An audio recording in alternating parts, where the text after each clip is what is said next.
As a fitness professional, you know the joy of helping others, and you know it's more than just fitness. We're training the whole person. Wellness coaching provides expertise that goes beyond fitness and nutrition. It's a holistic approach to helping others become their best selves while reaching their goals. To us, there's no greater joy than that. Join the fitness leader. Become a fitness leader. Become a certified wellness coach. Go to nasm.org/wellness.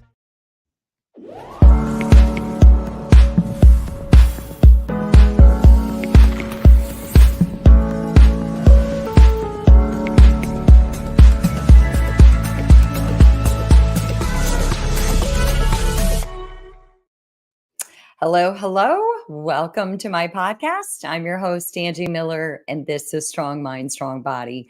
Today, we are going to talk about simplifying your life, the art of subtraction so that you can stress less. So, I want to start by asking you, have you ever had a vacation that was too much? A vacation, the one thing that should never be too much, right? Maybe it was too much togetherness. Maybe it was too much running and not enough resting, or it could have been too much resting and not enough running. Maybe it was too much time away or too much planning and preparation that turned out to be anticlimactic. It could have been so many things, including bad weather. The point is that even the things that are meant to be fun and relaxing and light and restorative can be too much. And sometimes doing the one thing that isn't really a thing as far as something you accomplish, and yet it's often the hardest thing, which is to be where you are, which is to do less, take on less, slow down and be present. Sometimes that's the key to less stress and more joy. So, I have a quick story about a vacation of a lifetime that proved to be too much. Too much to see and not enough time to really see and to be in the moment. But first, I just want to reintroduce myself. I'm Angie Miller. I'm your host. This is Strong Mind, Strong Body. And I'm really glad that you're here with me today because we're live. And I'm the reason, actually, you're the reason I am here. I said that wrong. You inspire me. You make me want to share this time with you. And wherever you are, whether you're watching or you're listening, I truly appreciate the gift of your time. I hope that for now you can just show down and slow down and just be in the moment, being present and doing nothing, because that's what I want to talk to you about today. So today's episode again is simplify your life, subtract more, stress less. And I love this topic because I love subtracting. I love minimalism. But in truth, if I'm going to be very honest with you, and I don't know what other way to be, I think I like the idea of minimalism more than I actually practice minimalism. But I'm a work in progress, and trust me, I dream about it. I dream about a small cabin in the mountains or a villa by the beach, a turnkey place where I just get to cozy up and create, or I get to write and I get to have this beautiful light streaming in and these meditation pillows surrounding me and freedom from all the things. Just a minimalist abode with no clutter and nothing but anything that truly matters in my life, which is the people that I love.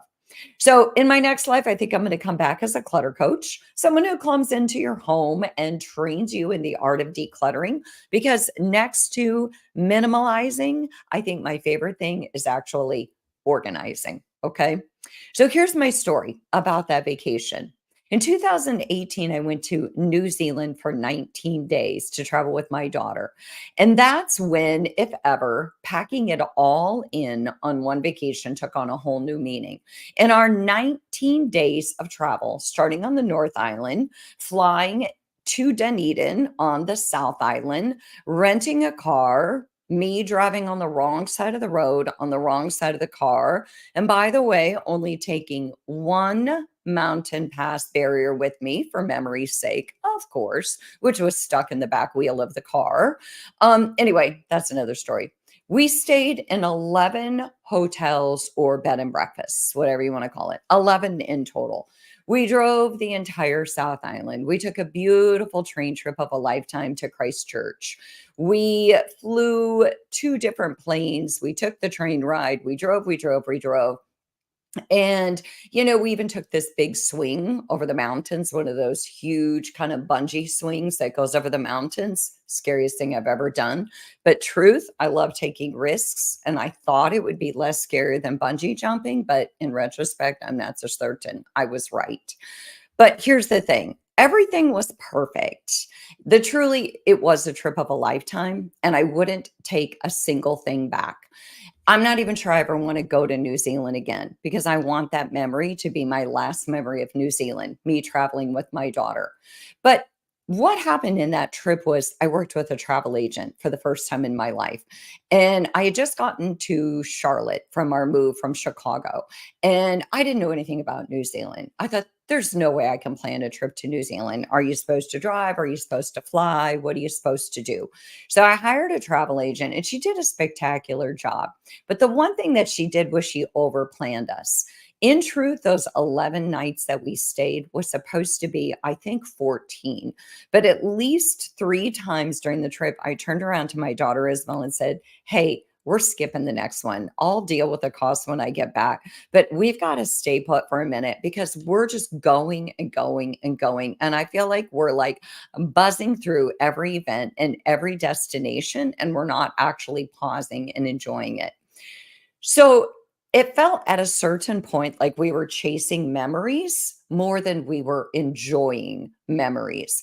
And so sometimes I think you just have to step back and go, hold on, we have to slow down. We have to see more. And in order to see more, we might have to actually do less. And we ended up doing that. And it was wonderful. So I think my reason for sharing that is because even vacations can sometimes be stressful. And that pack it all in approach, get it all in, whether it's vacations or other experiences or whether it's collecting things. Sometimes it's like the more things and never letting go of anything, or maybe it's having 50 choices instead of five. It all leads to more stress instead of letting go and piling on. So the bottom line is when we subtract, our bodies and our brains love it. When we add, it adds stress. I'm sure that you probably had that vacation that turned out to be too much. Maybe you came home a little frazzled and stressed, or maybe you came home with that famous saying of, now I need a vacation from my vacation. So maybe it's because you were absorbing and not really appreciating the moments. So, in the spirit of this whole subtraction and simplifying, I want to talk about a few things like materialism versus minimalism. I want to talk about less versus more choices. And I want to talk to you about opportunity cost. So, I'm going to start with opportunity costs because I really want this show to balance our brains, mine especially. And I want to convince you and me of the beauty of subtraction and what it looks like to simplify. So we have more time to enjoy and less that we have to do so that we have more life fulfillment. So let's look at opportunity cost. Opportunity cost is one of those economics concepts that sounds really fancy and complicated, but it's actually simple and it's something that we deal with every day in our lives. Essentially, opportunity cost says that it refers to what you miss out on or give up when you choose one option or another. So it means that if you're going to choose this, you're going to give up or miss out on that. It's the next best alternative that you don't get to enjoy because you went with a different choice. So if you choose A, you don't get to enjoy B. So you have to choose which one do I want because this one comes at a cost of this one. So, for example, let's say, you have $20 and you want to go see a movie that costs $16, but you're also kind of hungry and you could use that $20 to go get your favorite sushi roll. Well, if you choose to spend the 16 on the movie ticket, then your opportunity cost is the meal that you could have had instead of seeing the film. But the thing about opportunity cost is that it doesn't just apply to money.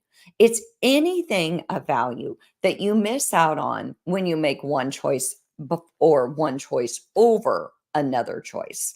So, like, let's say that you decide Saturday night that you're going to go to your friend's party. The opportunity cost is being able to catch up on Netflix shows that you've been wanting to watch, or reading your favorite book, or just being in a quiet, safe space of solitude so that you can slow down and reflect. The key about opportunity cost is that it makes us think about the trade offs of our decisions. There's always going to be a next best alternative because we don't get to do two things at once. We always have to make choices. I don't know about you, but I've always, over the years, I've had one or two friends who, whenever we're making a plan, they'll be like, "Well, who's going?" or "What are we doing?" And I always laugh because I'm like, "Does that mean if it's someone really fun, you'll go?" And to a degree, that's fair because it is opportunity cost. People have to weigh. Do I want to go to dinner and be able to see 20 friends, or am I going to go to dinner and see the friend that I just saw last night? Because the friend that I just saw last night, maybe I see her a lot, and maybe tonight would be a good night for me just to stay home and read my book. So, again, it just makes us think consciously about our trade offs. But being mindfully aware of opportunity costs really just helps us to make these smarter decisions so that we are better able to prioritize. And we're better able to say, hey, you know what? I'm human. I can only do one thing. I can only make one choice. So I want to try to make it the best choice. But in light of that, I do want to share this. I always say that I don't think there's necessarily a right decision. I think it's making the decision right. I think what happens a lot of times with opportunity cost is we make this decision and we choose to go here. And then we get there and maybe it's not what we thought it was. So our mind immediately says, oh, woulda, coulda, shoulda. I should have done that other thing. But I think we have to remind ourselves that everything is what we make it. And it's all about choices. We chose this. So it's not about it being the right thing, but making it right in the moment. So, in a nutshell, it's just a fancy economic way of saying you can have your cake and eat it too. I don't like that saying because I want my cake and I want to eat it. But let's talk about opportunity costs when it comes to materialism versus minimalism. Because again, I want to go there for this minimalism thing. It is my pie in the sky lifetime goal to have a much smaller place to live and to simplify my life and to get rid of all the stuff. So, if you tend toward being more materialistic and you prioritize having a lot of possessions and worldly goods, we know that there's an opportunity cost for that. We know that the money spent acquiring all of those material items, maybe it could have been saved, or maybe it could have been invested to make more money for you. We know that all the things that you acquire require physical space and storage needs, and that requires that you have a bigger space to live in. And the more you own, the bigger your space needs to be. Or maybe you say you outgrow your space, but really it's because you acquired more things.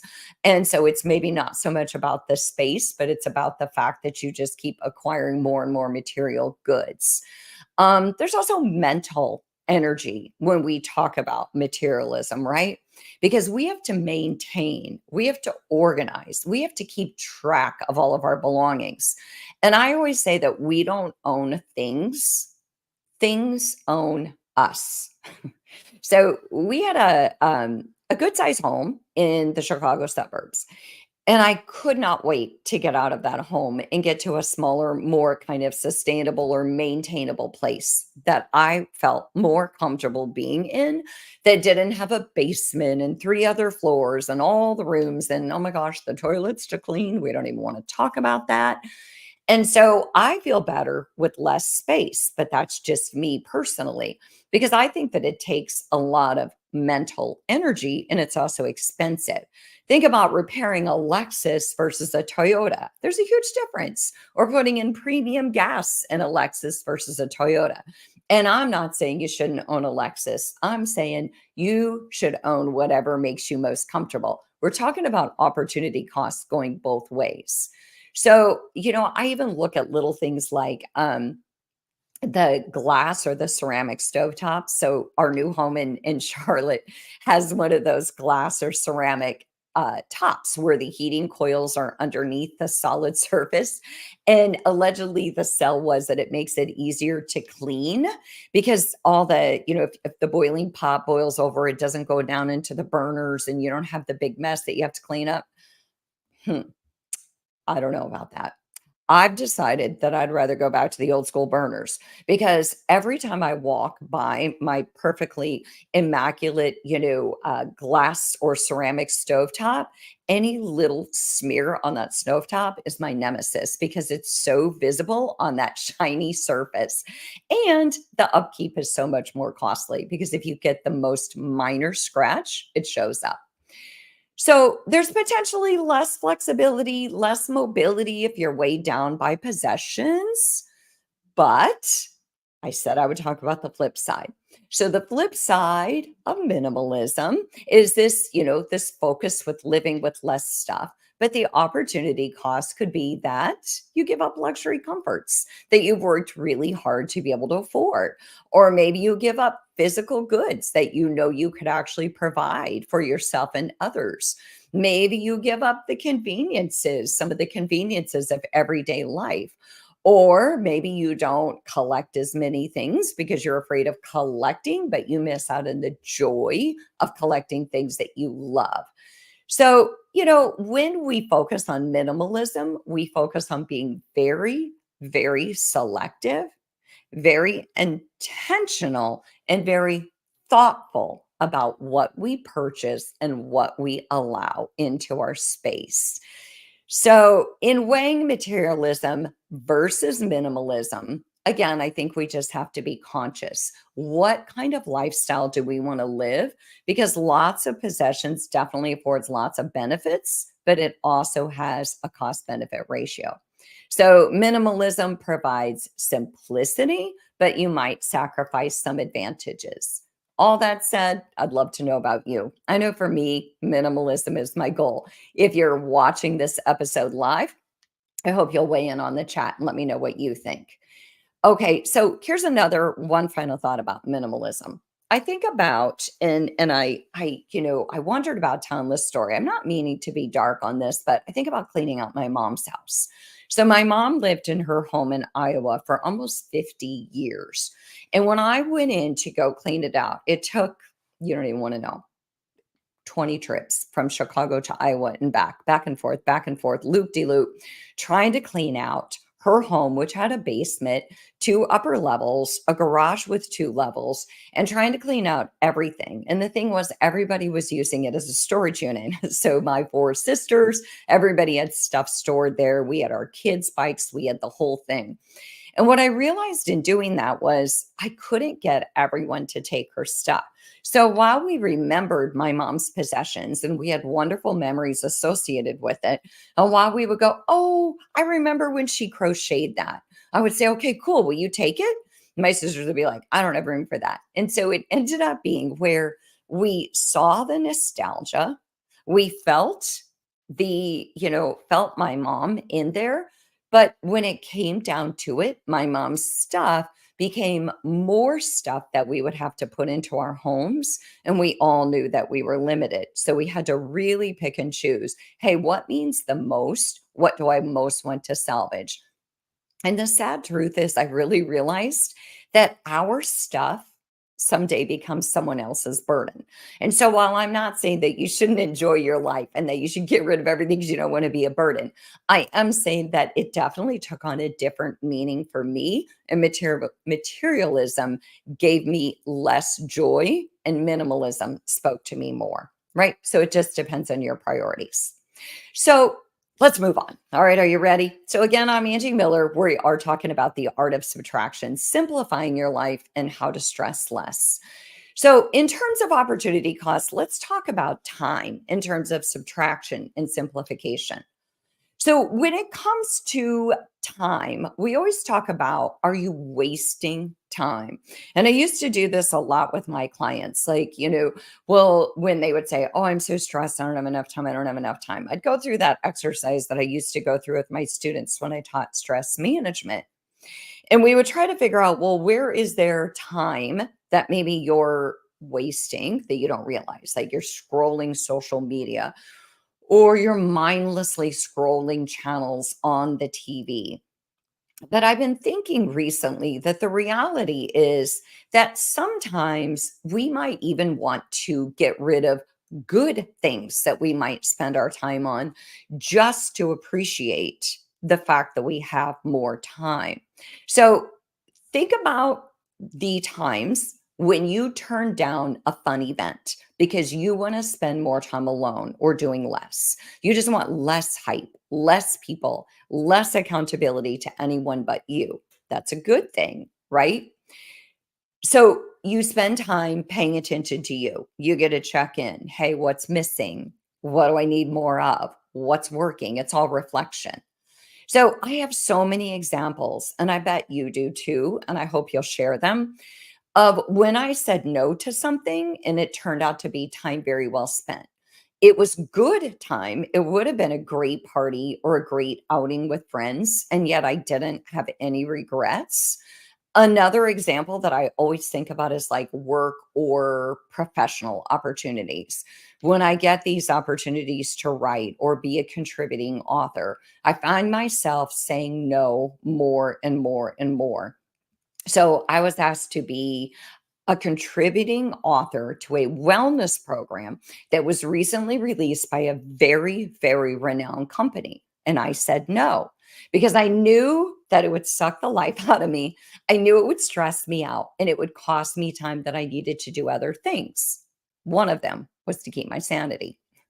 Well, after I said no, a bunch of people were like, "Are you crazy? Do you know who you just said no to?" And I knew it was a great gig. I wasn't disputing that I was saying no to good time, but I was arguing that I was saying that that good time could have been better spent doing the things that I was prioritizing at the time. So I think that it's not just getting rid of wasted time. Sometimes it's saying no to good time that could be even better if you spend it in ways that speak to you in the moment, whatever's important to you at the time. What do you think of that? I would love to know your thoughts on that one. Times when you've said no to great things and you haven't had any regrets. So let's talk about the art of subtraction in terms of surrendering. And I know this is probably not at all where you thought I would go in this episode of subtracting. And so I'm going way around on the perimeter, the stuff that we don't really think about. I'm not telling you to go and declutter your home and clean out your attic. That's low hanging fruit. You already know all of that. And I already told you my next life, I'm going to come back and help you do it. So for now, while I'm here, let's talk about the stuff we don't always talk about. So let me explain about what I mean by subtracting in terms of surrendering. I mean, not trying to control what we can't control, not trying to meet resistance with resistance. So let me ask you, how many of you have kids? How many of you have raised teenagers? How many of you are in or have been in a relationship with someone who loves when you tell them what to do? Please do tell me if you're in one of those. So, where I'm going with this is that if we let go of the need to control every situation or our partner or our kids or our schedule or everyone else's schedule, that's a form of surrendering and subtracting that can be amazing for you and for them. Because let's think about that in terms of power. When we surrender to allowing our kids to make mistakes without trying to buffer the blows, without trying to get in the way so that they don't get hurt, we not only empower them by giving them their power, we teach them how to fall and how to get back up. We set them up not just to survive, but to thrive in life. Think about the helicopter parenting, where we watch over them like hawks. We're over attentive, we're overly fearful. And how do they grow up when we're kind of, stunting that ability for them to make their decisions? As they get older, if you're always telling them what to do, not only do they not think for themselves, But truthfully, you make yourself an easy target when things go south. Because if you're always telling people how to solve their problems, and then that your solution doesn't go well, they're coming to you. They're coming to you first and foremost because you gave them the solution. So I always try not to come between a person and their problems, but I had to learn that one the hard way. I had to learn that one in raising kids. I had to learn that one in my marriage. I had to learn that one going through supervision as a therapist, having that like urge to go in and right people's wrongs or fix people, which you learn, first hour of therapy training. That's the opposite of what you do because people are not there for us to fix them. They're there for us to support them and walk by them and let them drive the wheel of their own car. So maybe surrendering, letting other people take the reins of their life and we take the reins of ours is good. It's like learning to fall, right? So like when I was in Costa Rica and I had my ATV accident, if you're watching, you get to see my big slit down my arm because what did I do? I tried to control the fall. The ATV is getting ready to crash. I don't understand, or in the moment, I'm not thinking to pull in and to roll. So I stick my arm out as if I'm going to control the landing and I snap my arm and broke it, of course, and then racked my head and all the things. So right there, I learned that that's a lot of unnecessary pain. Sometimes we just can only control what we can control. And if we surrender to situations and give them less resistance, then actually that is a good way to stress less. So we don't always have to do to be productive. Sometimes being productive is just being in the moment and paying attention so that we have the emotional and mental space of what needs to go, what needs to stay, and only trying to fix our own problems, if you will. So that was kind of my 2 cents about subtracting in terms of surrendering to things that we really don't have any control over.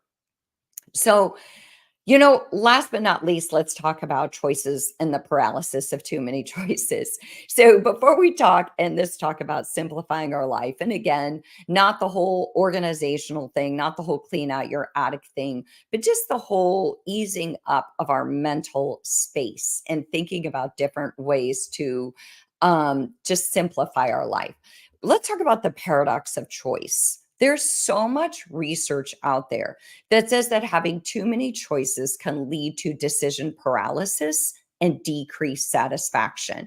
One study found that when offered an extensive array of, believe it or not, are you ready for this? Jam choices, consumers were less likely to make a purchase than when they were just given a limited selection. That's jelly, people. So think about the plethora of choices we have on a day to day basis. How many of you have had this experience where you get on Amazon and you want to buy something simple like a phone case? And an hour later, as you're reading reviews, you still haven't chosen a case and you're like, oh, I got to come back to this later. So I think that we do better with less options. And there's a lot of research that points to this. Another study found that excessive choice leads to decision fatigue, which can impair our ability to make decisions and increase our feelings of regret. So, bottom line, if you limit your choices, you limit your stress and you simplify your life. So, I want to leave you with one tip that works for me in thinking about this. Before I even shop for anything now, I make a list. I don't even get on Amazon until I make a list. So I ask myself, okay, whether it's a vacation or whether it's a phone case. If it's a vacation, I say, okay, first of all, what do you want? You want mountains? You want the beach? Which one? Okay, what do you most want? You want to relax or you want activity? When it's a phone case, it's things like, obviously, what size is my phone? Do I want the wallet in back? Do I want the little ring case where I get to hold the phone so I don't drop it? Narrow down what you want and why it matters before you even start your search. So, again, I'm Angie Miller. I'm so glad that you joined me on the art of letting go and simplifying and subtracting. So, this is a 2-part series. Part two is going to be a little bit more about decluttering. And then I'm also going to share some really cool things about some parallels and choices of words in the way that we look at situations that will help you make even more powerful choices in the future. So, I'm going to kind of talk about two important concepts how when it comes to slowing down and simplifying. So, again, I'm Angie Miller. I'm so glad you joined me. I really hope that you'll weigh in on your feedback and get in touch with me and continue to tell me what you want to hear more about. I'll see you next week.